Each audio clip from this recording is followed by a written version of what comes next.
Hello and welcome to Antinatalism this week. Festival of Dangerous Ideas or 4D is happening in Australia, and Benatar is scheduled to give his talk about the case of not having children, case for not having children on 25th August. In all probability, the talk would have already happened by the time this video is published. I have already emailed them asking for an audio recording of Benatar's talk. Obviously, Benatar is not going to give his video recording. And they have not outrightly rejected it, but they have not also committed saying that we will give. So the reply has been ambiguous.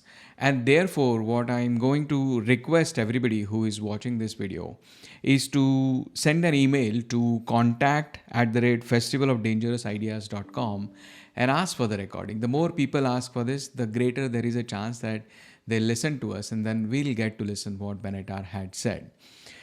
Now, having said that, ABC radio channel, this is one of the mainstream radio channels in Australia, and on their website abc.net.au, there was a podcast interviewing Benatar.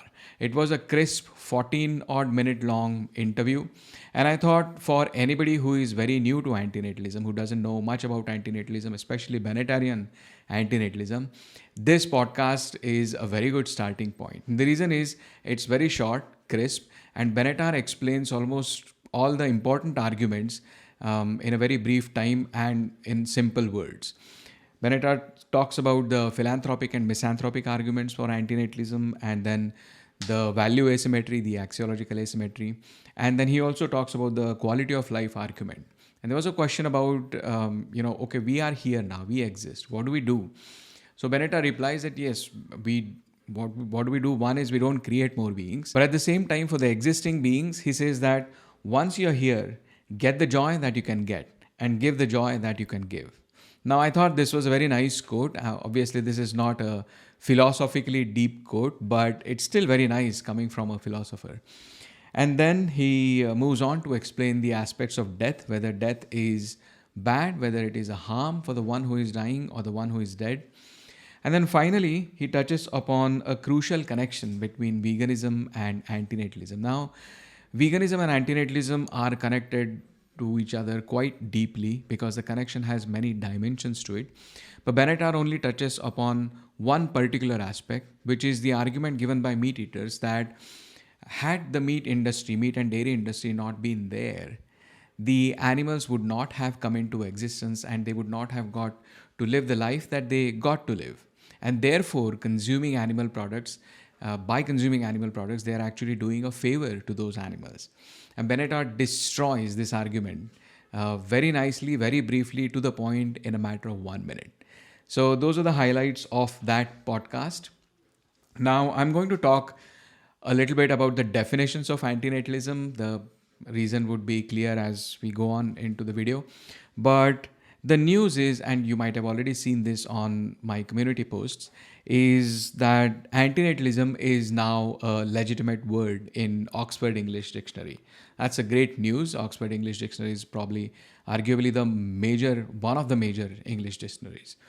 So they define antinatalism as opposition to people having children or large families, advocacy for the control or lowering of birth rates, especially through state regulation.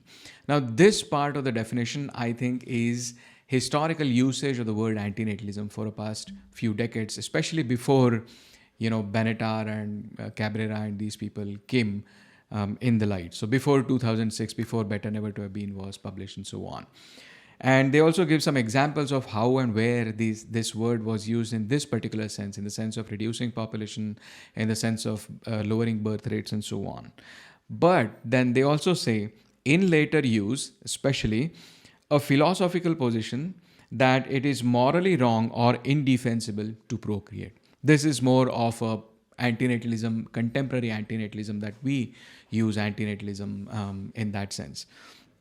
Now, of course, do I have some addition to make in this definition? Yes, I do. But is this in right direction? Yes, it is. And I like that. Now, that was Oxford English Dictionary. But since quite a while now, the definition of antinatalism has been in few other dictionaries. One example is Oxford References. Oxford References is a portal to many Oxford dictionaries. So you can go in Oxford References website and access and search words in many different Oxford dictionaries. One example of that is the Dictionary of Ethics, Oxford Dictionary of Ethics, that was published in 2020.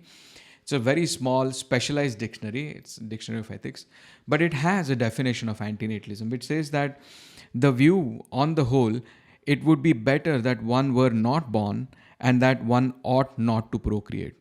The view is grounded in a pessimistic characterization of the value of living, but it does not imply that one ought to commit suicide or kill others, and so on.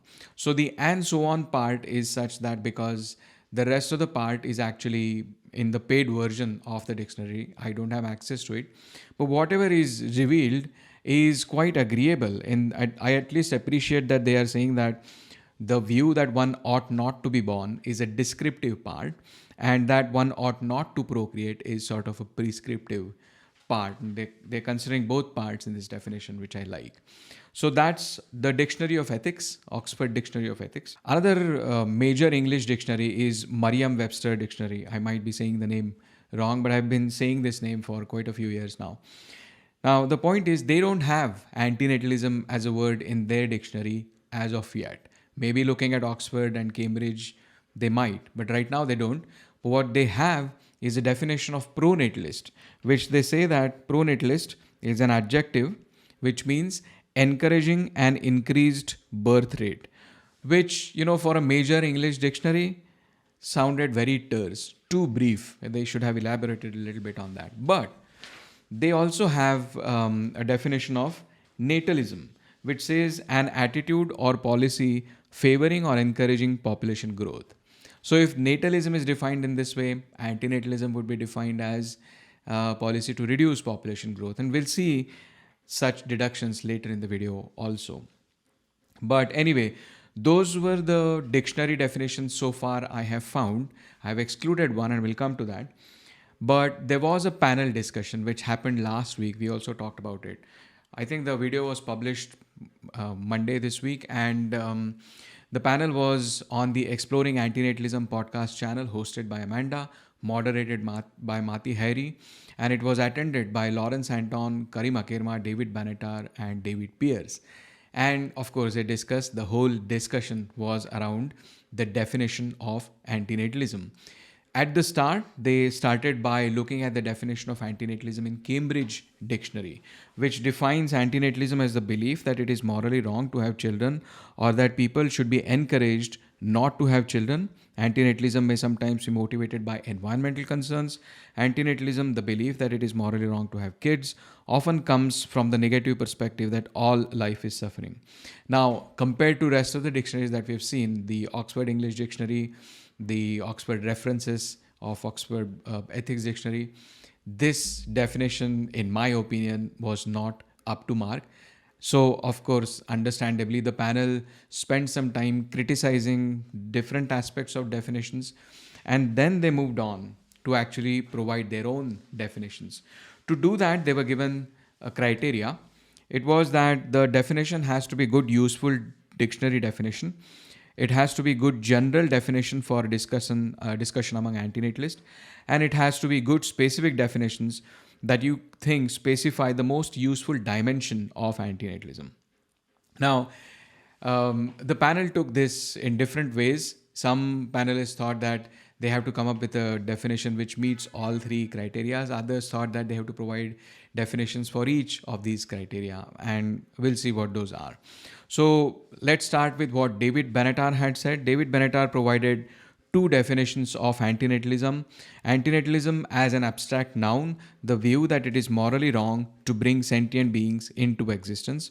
Antinatalist as a noun and an adjective, somebody who espouses antinatalism of or relating to a person, policy, practice, law, attitude, etc., that discourages or reduces the reproduction of sentient beings. I like the definition, by the way. Karim Akirma provided a relatively lengthy definition. I'm going to put this on the screen. I'm not going to read through it because it's fairly long, but some important points to note that he refers to antinatalism as a movement and attitudes and also moral theories that advocate for non-procreation as well as non-creation of all entities that are capable of suffering.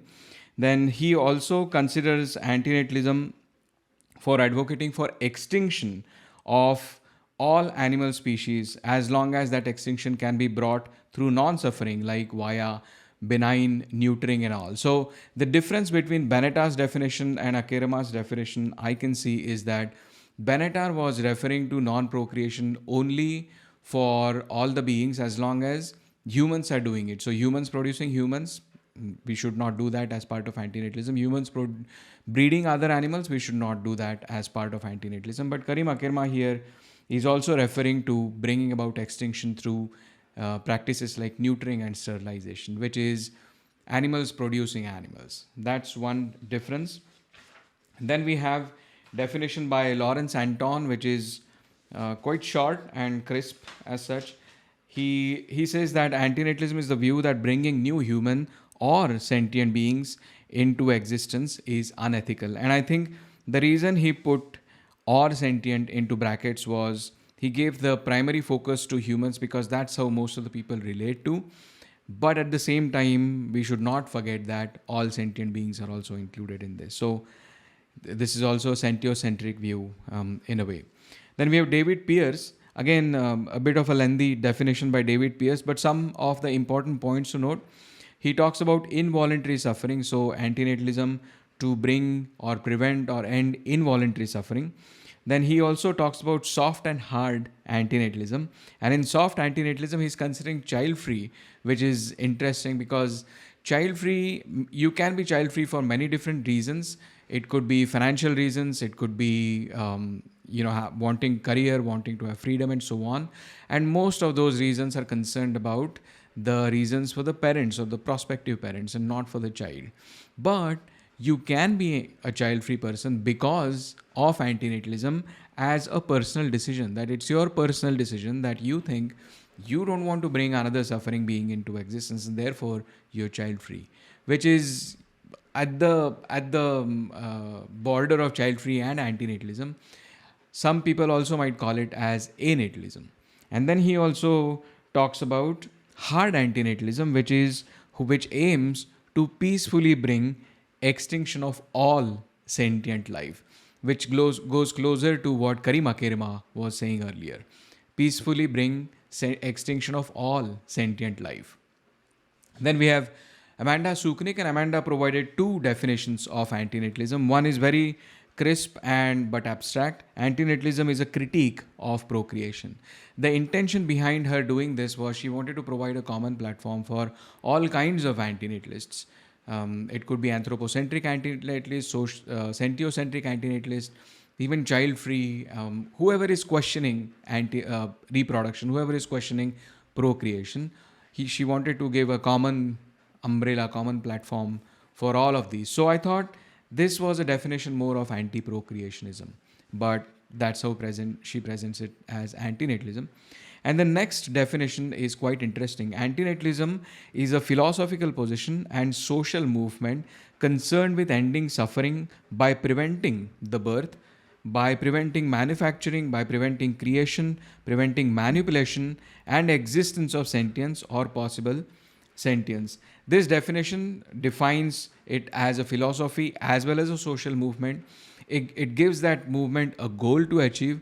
It also gives that movement a means to achieve that goal. It thinks of the consequences of all of this. So quite a comprehensive definition, I would say, by Amanda. Now, lastly, Mati did not provide a definition in the video because he was a moderator, but his definition is present in the comments on the video of that Exploring Antinatalism podcast. And there he has provided three definitions. First one is antinatalism is a philosophy and social movement criticizing and opposing births and practices and policies encouraging births.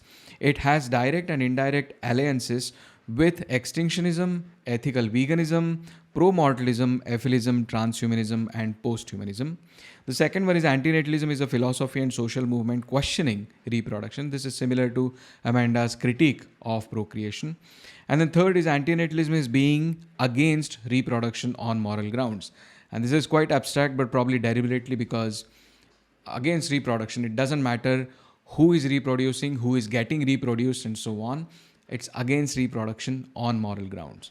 So these were the definitions that the panelists discussed, and they also criticized each other afterwards. It was a very healthy discussion, about an hour long total video, if I remember this correctly.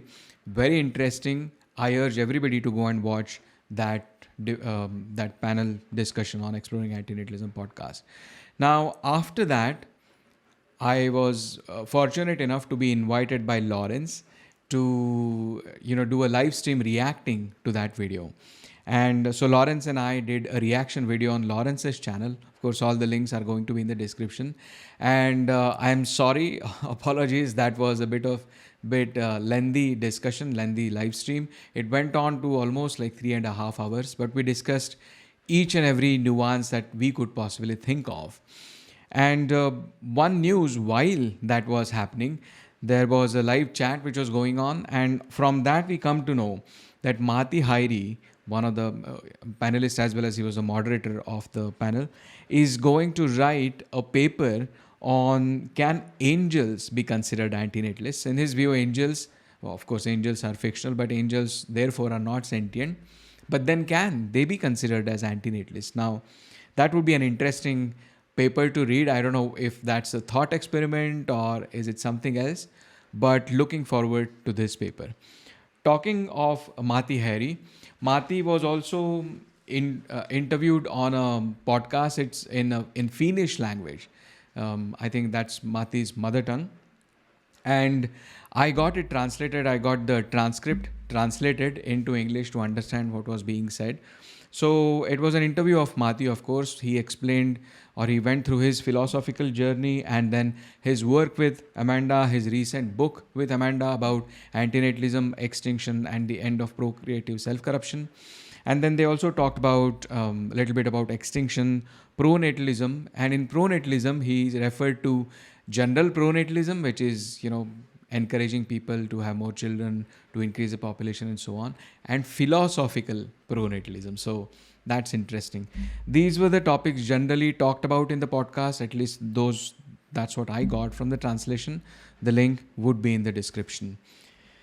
Next, we have a reading group update. So MLP Torres, who is a philosopher who studies in extinction, especially of human beings, they've also written a comprehensive book on human extinction, and they organize a reading group about different material about human extinction. One news is that they have started a new YouTube channel, the Ethics of Human Extinction Reading Group, and on that they are putting the recordings of each session of the reading group. And this is extremely fantastic news for somebody like me who cannot attend those Zoom meetings because of time zone differences. It happens generally at 2 p.m. Eastern time, which is, way past midnight, my time, India time. So it's excellent news that now I can go and watch, and everybody else can go and watch what was being talked about in the reading group. The recent one of that was a reading group talking about a new book by Todd May with the title Should We Go Extinct? And Todd May in this particular video goes through what he says in the book. We talked about this in the last week's Antinatalism this week, and a lot of that is repeated here. But one thing is that there's a sort of false dichotomy is what I felt. So the case he's evaluating is it okay if humans go extinct? And the bad side of it, he says that we are going to be losing all the nice things that we do. We do art, we do music. We are the only species who have such self-awareness. We are the only species who can think about future, plan for the future, and do projects and so on. All of that is going to be lost if humans go extinct. On the other hand, he takes support of misanthropic argument. He doesn't say misanthropic, but that's what he's doing. He enlists all the harms that humans cause to other animals and to environments. That includes factory farming, deforestation, and so on. And he says that from that perspective, it's good if humans go extinct. And the false dichotomy here, in my opinion, is that these are not the two options that we have got, or at least these are not the only two possibilities or two aspects when we're thinking of human extinction. One is we also have to think of all the human suffering that will happen if humans don't go extinct. We also have to think of human suffering that will happen if humans do go extinct. And the second one is that if humans go extinct, the suffering is still going to continue happening on the surface of this planet. That is not considered. And that's why I'm saying that this is a false dichotomy. Anyway, then he moves on to what can we do, and the thinking here was that okay, we can go extinct or we don't go extinct. What can we do so that we can justify ethically our continuation as a species? And for that, he proposes that all the harms and all the bad things that we're doing should be reduced, like reducing factory farms, reducing deforestation. And he also talks about the challenges. It's not easy to reduce factory farms because factory farms are the reason why a lot of people get to eat cheap meat. So, what to do if you all of a sudden stop factory farms? All of these people are going to starve if they're not going to go vegan overnight anyway. So these are the aspects he refers to, and then he proposes sort of a solution that we should start considering our fellow animals and our environment as salient as rest of the aspects of human world are. We should consider ourselves as part of that rather than a resource for us to use. This is the summary of what he is proposing. Now, he also again emphasizes the need to bring the threat of extinction in this so that it gives us a moral urgency to work on these causes. So, a lot of repetition from what we had said in the last week's Antinatalism this week. This is what they discussed. The next session of reading group by MLP Torres about human extinction is going to happen on August 26th, 2 p.m. Eastern Time again, and it's going to be Dr. Audra Mitchell. And I'm going to read through what the reading group agenda is. Briefly, in this session, we'll discuss oppressive futurisms, example, future discourses rooted in colonial, racist, ableist, eugenistic, heteronormative, and other logics, and their relationship to discourse of human extinction and/or existential risk. So, looking forward, quite an interesting discussion, I think, because human extinction has so many aspects, and these are vital and important aspects. Next is Konrad Sochik. So Konrad Sochik has written a new paper/article with the title "In Defense of More Antinatalism, Bioethics."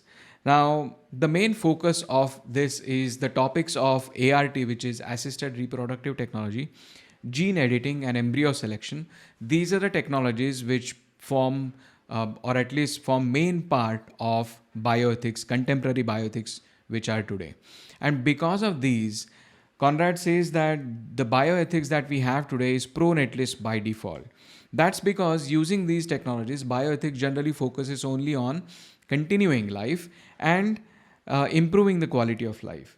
But the question of whether life is worth starting or not is taken for granted. It is like, it's not even asked, and it is taken that, yeah, every life is worth starting because you're doing assisted reproductive technologies like IVF and so on. And therefore, he says there is a need for antinatalist bioethics. Next, he points out to a contradiction.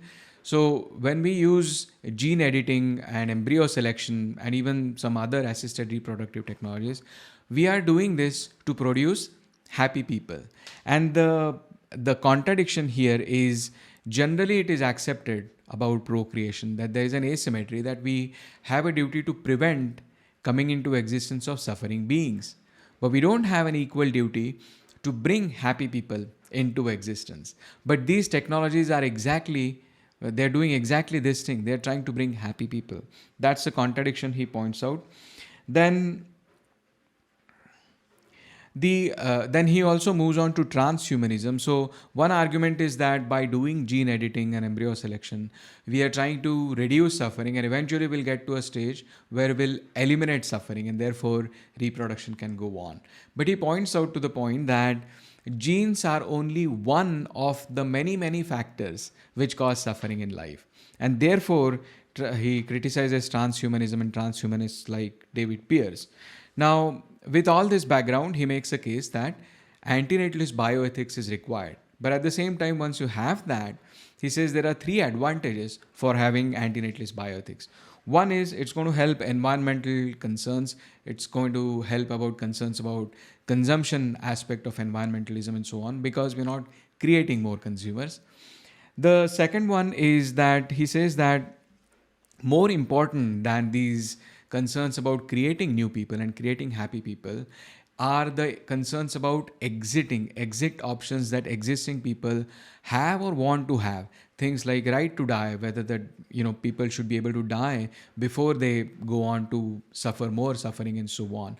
That, he says, is more important. And by having antinatalist bioethics, the single focus on these ARTs and assisted reproductive technologies would be reduced, and we can divert some of the focus on these exit strategies or exit options to give people different exit options. That is the second advantage of having antinatalist bioethics.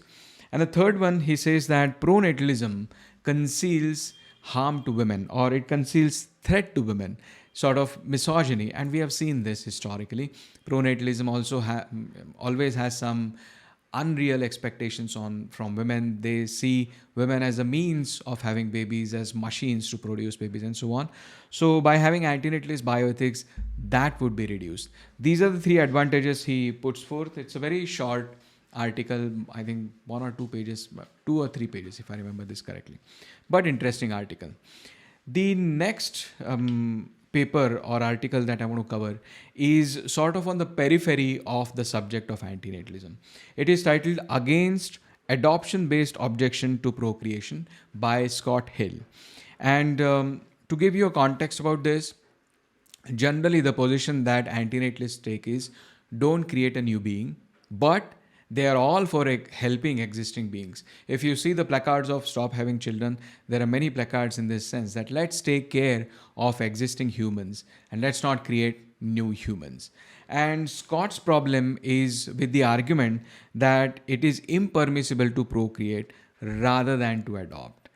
What he's saying is that if you argue that it is impermissible to procreate because you have a duty to adopt, then Scott has a problem. And he divides his objection into 2 parts. One is vulnerability. Vulnerability meaning that the argument which says that we have a duty towards all these orphans who don't have parents and homes and who need somebody to take care of. We have a duty to take their care before we are permitted to procreate. That is the argument which he is trying to object to.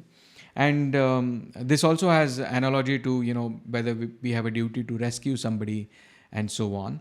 And the second objection he has is from the climate change perspective, that it is said that if you are living in a wealthy country, if you're living in a rich country which has, empirically speaking, high carbon footprint per capita, then instead of creating a new being, having your own child, which will be another big consumer with a very high carbon footprint, why not adopt an existing being from a poor country, from third world, that would help them bring out of the poverty and you are also benefited.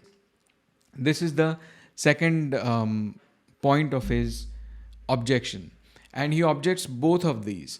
On the vulnerability part, he says that this is sort of a positive duties and versus negative duties of antinatalism, which is also discussed in antinatalist circles. He says that we do not necessarily have a positive duty to help somebody just because they need help, and there are many other aspects to consider. What are the costs that we have to pay on and so on. So if there is an orphan who needs home, I don't have a positive duty to necessarily go and help them. If I do help them, it is a supererogatory. It's like a charity action and it's good. It's appreciable. We appreciate that. But if I don't, it does not mean that I should be criticized.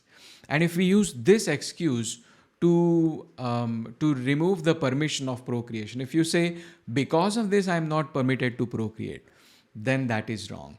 So his objection is not to antinatalism. In fact, it refers to David Benatar's antinatalism independently, and he says that I don't have any problem with this. So when antinatalists say that you're not permitted to procreate, that's independent of whether you should adopt or not. And that's okay. But when you say that you have a duty to adopt and therefore you're not permitted to procreate, that, he says, then becomes a positive duty and you should not be compelled to do that, is his objection. For the climate change part, he says that you're asking that we should adopt somebody from a poorer country. But what's the use? The net effect is same. You adopt somebody from the poorer country. They, when they were living in poor country, were having a small carbon footprint. But you bring on that child here. Now that child is going to uh, adapt to the pattern of consumption in this country. So it is also going to have a large carbon footprint. So you, in fact, have brought somebody who had a small carbon footprint to and made them having a very large carbon footprint. So how is that helping climate change? That is the objection. So that's how he defeats this argument about positivity to adopt and impermissibility to procreate. He also provides 4 objections to his case. I'm not going to go through those objections. The link to the paper is in the description. You can go through. And the reason I'm not going through that is because this is a topic on the periphery of antinatalism. Because he does not have a problem to core antinatalism when we say that it is impermissible to, morally impermissible to procreate, independently of whether you adopt or not. If you adopt, if you want to experience parenthood, if you have that need, okay, go and adopt. But if you don't want to adopt, that's okay, but don't bring somebody into existence. And that is not the argument he's arguing against. And therefore, not going into the detailed 4 objections, but I just wanted to mention that this is the paper which was published this week that came to my attention. Those, I think, were the stories that came to my notice this week. If I have missed any, please let me know in the comments. Thank you.